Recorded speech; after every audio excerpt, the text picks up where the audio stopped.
यिर्मयाह का ग्रंथ अध्याय 10। प्रभु और देव मूर्तियां। इस्राएलियों, अपने प्रति ईश्वर की वाणी सुनो। प्रभु ये कहता है, राष्ट्रों का आचरण मत सीखो और आकाश के उन चिन्हों से मत डरो जिनसे वे लोग घबराते हैं। उन लोगों के रिवाज व्यर्थ हैं। वे जंगल का कोई वृक्ष काट डालते हैं और शिल्पकार उसे छेनी से गढ़ता है। वे उस पर सोना एवं चांदी मढ़ते हैं और हथौड़े से कीले ठोककर उसे बैठाते हैं जिससे वह हिले नहीं। उनकी मूर्तियां ककड़ी के खेत में फूस के पुतले जैसी है। वे ना बोल सकती हैं और ना चल सकती हैं, इसलिए उन्हें उठाकर ले जाना पड़ता है। उनसे मत डरो। वे ना तो कोई हानि कर सकती हैं और ना कोई लाभ पहुंचा सकती हैं। प्रभु तुझ जैसा कोई नहीं है। तू महान है और तेरा नाम शक्तिमान है। राष्ट्रों के अधिपति, किसे तुझ पर श्रद्धा नहीं रखनी चाहिए।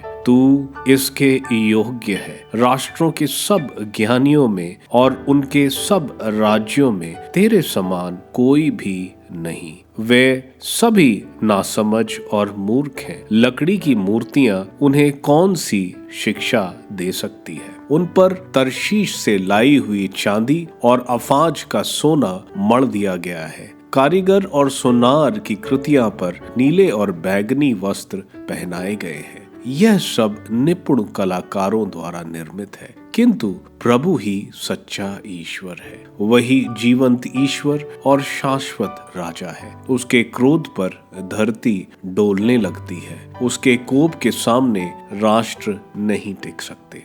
यिर्मयाह का संबोधन। तुम उनसे यह कहो, जिन देवताओं ने स्वर्ग और पृथ्वी नहीं बनाई, वे पृथ्वी पर से और आकाश के नीचे से मिट जाएंगे।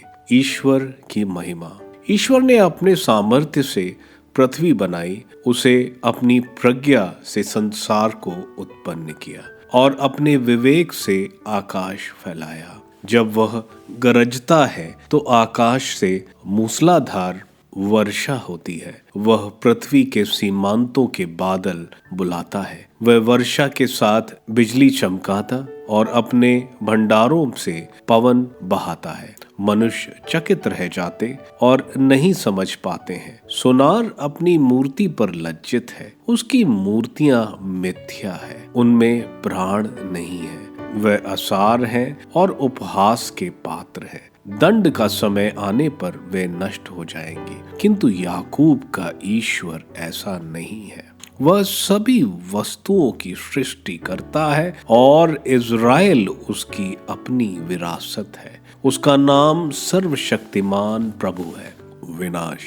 तुम जो घेराबंद नगर में रहते हो, जमीन पर से अपनी गठरियां उठाकर देश छोड़ दो, क्योंकि प्रभु यह कहता है, इस बार मैं निवासियों को गोफान में रखे पत्थरों की तरह दूर फेंक दूंगा। मैं उन पर विपत्तियां ढाऊंगा जिससे वे दंड से ना बच सकें। मुझ पर शोक, मैं घायल हूँ, मेरे घावों का कोई इलाज नहीं। मैं सोचता हूँ यह मेरा कष्ट है, मुझे इसे सहना होगा। मेरा तंबू नष्ट हो गया है, उसकी सारी रस्सियां टूट गई हैं। मेरे बाल बच्चे चले गए, वे अब नहीं रहे। फिर मेरा तंबू खड़ा करने और मेरा निवास को सुव्यवस्थित करने वाला कोई नहीं। चरवाहे नासमझ हैं, वे प्रभु की खोज नहीं करते, इसलिए उनकी दुर्गति हो गई है और उनका सारा रेवड़ तितर बितर हो गया है।